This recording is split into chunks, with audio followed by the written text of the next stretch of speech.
നെടുമ്പാശ്ശേരിയിൽ ഇന്നലെ രാത്രിയിൽ യുവാവിനെ വാഹനം ഇടിപ്പിച്ച് കൊലപ്പെടുത്തി. തുറവൂർ സ്വദേശി ഐവിൻ ജിജോയാണ് കൊല്ലപ്പെട്ടത്. നെടുമ്പാശ്ശേരി വിമാനത്താവളത്തിലെ CISF ഉദ്യോഗസ്ഥരാണ് ഈ ക്രൂരമായ കൊലപാതകം നടത്തിയത്. CISF SI Vinaykumar, constable Mohan എന്നിവരെയാണ് കസ്റ്റഡിയിലെടുത്തത്. 1 കിലോമീറ്ററോളം ബോണറ്റിൽ ഈ യുവാവിനെ കിടത്തി വാഹനം ഓടിച്ച് നിലത്ത് വീഴ്ത്തിയ ശേഷമാണ് കാർ ഇടിച്ച് കൊലപ്പെടുത്തിയെന്നാണ് FIR-ൽ പറയുന്നത്. SI വിനയകുമാറാണ് അപകടകരമായ രീതിയിൽ വാഹനം ഓടിച്ചത്. തുറവൂർ സ്വദേശി ഐവിൻ ജിജോയെ 1 കിലോമീറ്ററോളമാണ് ബോണറ്റിൽ ഇട്ടുകൊണ്ട് വാഹനം ഓടിച്ചത്. വാഹനത്തിന് സൈഡ് നൽകാത്തതിലെ തർക്കത്തെ തുടർന്നായിരുന്നു ഈ ദാരുണ കൊലപാതകം എന്ന് പറയുന്നു. ഇന്നലെ രാത്രി 11 മണിയോടെ നായത്തോട് വെച്ചാണ് സംഭവം. ഐവിൻ ജിജോ ഓടിച്ച കാറിന് വിനയകുമാർ സൈഡ് നൽകിയിരുന്നില്ല. നായത്തോട് ഭാഗത്തെത്തിയപ്പോൾ സൈഡ് നൽകാത്തത് ജിജോ ചോദ്യം ചെയ്തു. അതിൽ ക്ഷുഭിതനായ വിനയകുമാർ ജിജോയെ ബോണറ്റിട്ട് 1 കിലോമീറ്ററോളം വാഹനം ഓടിക്കുകയായിരുന്നു. തുടർന്ന് വാഹനത്തിൻ്റെ ബോണറ്റിൽ നിന്ന് ജിജോ തെറിച്ച് വീഴുകയായിരുന്നു. പരിക്കേറ്റ ജിജോയെ ഉടൻ ആശുപത്രിയിൽ എത്തിച്ചെങ്കിലും രക്ഷിക്കാനായില്ല. ഈ സംഭവത്തിൽ നാട്ടുകാർ കാര്യമായി തന്നെ പ്രതിഷേധിക്കുക മാത്രമല്ല, നല്ല രീതിയിൽ കൈകാര്യം ചെയ്തതായി റിപ്പോർട്ടുണ്ട്. എന്തായാലും ഈ വിനയകുമാർ ഇപ്പോൾ പരിക്കുകളോടെ ആശുപത്രിയിലാണ്. നാട്ടുകാർക്ക് ഒരു കൊലപാതകം കൺമുന്നിൽ വെച്ച് കണ്ടാൽ പിന്നെ CISF ആണോ എന്നൊന്നും നോക്കേണ്ട കാര്യമില്ല. അവരുടെ പ്രതികരണം ഓൺ ദ സ്പോട്ടിൽ ഉണ്ടാകും.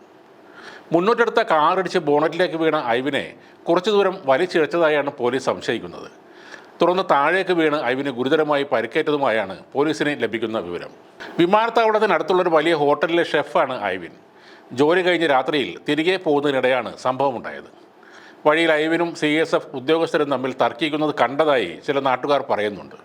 അതിന് CCTV ദൃശ്യങ്ങളെല്ലാം പോലീസ് ശേഖരിച്ചിട്ടുണ്ട്. തർക്കത്തിനിടയിൽ ഐവിൻ CISF ഉദ്യോഗസ്ഥൻ ഓടിച്ച കാറിന് മുന്നിൽ കയറി നിന്നു.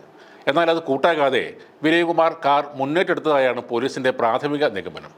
ഇക്കാര്യത്തിൽ കൂടുതൽ വ്യക്തത വരാനുണ്ടെന്നും അന്വേഷണം നടക്കുകയാണെന്നുമാണ് പോലീസ് പറയുന്നത്. ഇത് വാഹനങ്ങൾ തമ്മിൽ ഇടിച്ചുണ്ടായ അപകടത്തിലാണ് ഈ മരണം എന്നാണ് ആദ്യം എല്ലാവരും കരുതിയത്.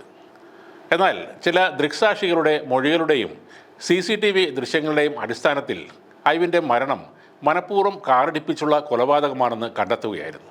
ഈ CISF എന്നത് സായുധ സേന ആണെങ്കിലും അവരുടെ പ്രധാന ഡ്യൂട്ടി രാജ്യത്തെ തന്ത്രപ്രധാനമായ സ്ഥാപനങ്ങൾക്കും എയർപോർട്ട്, സീപോർട്ട് അടക്കമുള്ളവർക്കും സംരക്ഷണം നൽകുക എന്നതാണ്. ഇനി അവർ സൈന്യത്തിലെ അംഗങ്ങൾ ആണെന്നിരിക്കലും ഈ കുറ്റത്തിൽ നിന്നും ഒഴിവാക്കാനാകില്ല. തക്കതായ ശിക്ഷ തന്നെയാണ് ഇവർക്ക് ലഭിക്കേണ്ടത്. ഇതുപോലെ പെട്ടെന്ന് പ്രകോപിതരാകുന്ന, കൊലപാതകം നടത്താൻ പോലും മടിയില്ലാത്തവർ കയ്യിൽ തോക്കുമായി പൊതുസ്ഥലങ്ങളിൽ കാവൽ നിന്നാൽ എന്താകും സംഭവിക്കുക? ശിക്ഷ വരുന്നതിന് മുമ്പായി ഇത്തരക്കാരെ ജോലിയിൽ നിന്നും പിരിച്ചുവിടുകയാണ് ആദ്യം ചെയ്യേണ്ടത്.